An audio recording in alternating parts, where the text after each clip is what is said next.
and thank you for listening to Utah Public Radio. Up next, it's our weekly movie review.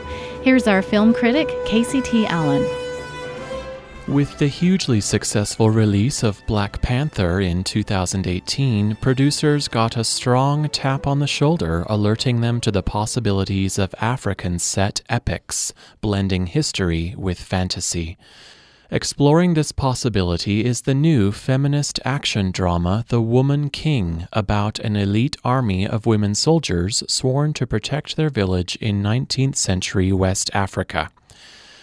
While not adapted from an actual historical account, The Woman King is based on the real-life kingdom of Dahomey that existed for approximately 300 years on the west coast of Africa and was highly militaristic.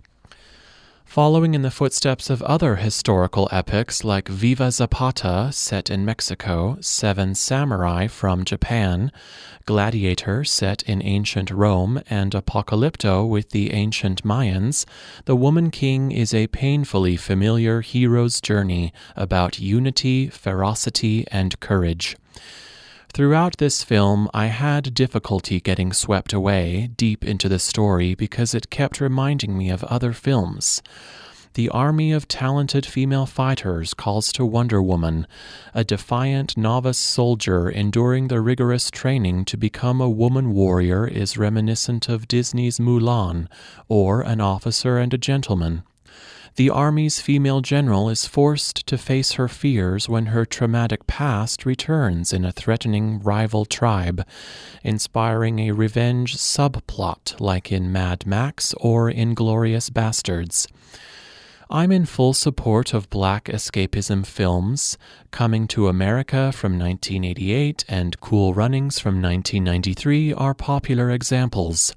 I'm just not impressed by the heavily referential character arcs and story structure of The Woman King. With a reported production budget of $50 million, the expansive set designs, costumes, and cinematography are rich with detail, texture, and indigenous energy. The women soldiers don't have the acceptably mainstream look of super skinny runway models, but instead are large, muscular, and robust. These elements add some great realism to the film. While much of the dialogue is also very referential and cliché, the actors do their best being fully committed to their roles, especially the star Viola Davis and the ingenue Thuso Mbedu as her young protégé.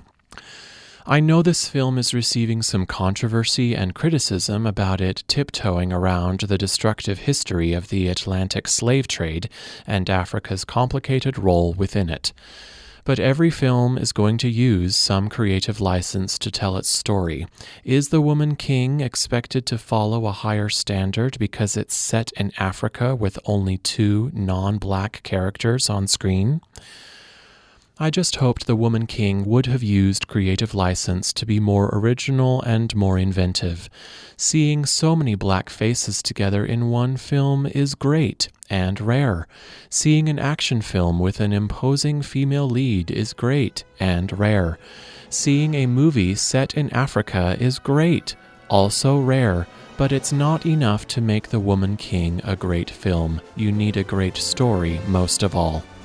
For Flix at 48, I'm Casey T. Allen.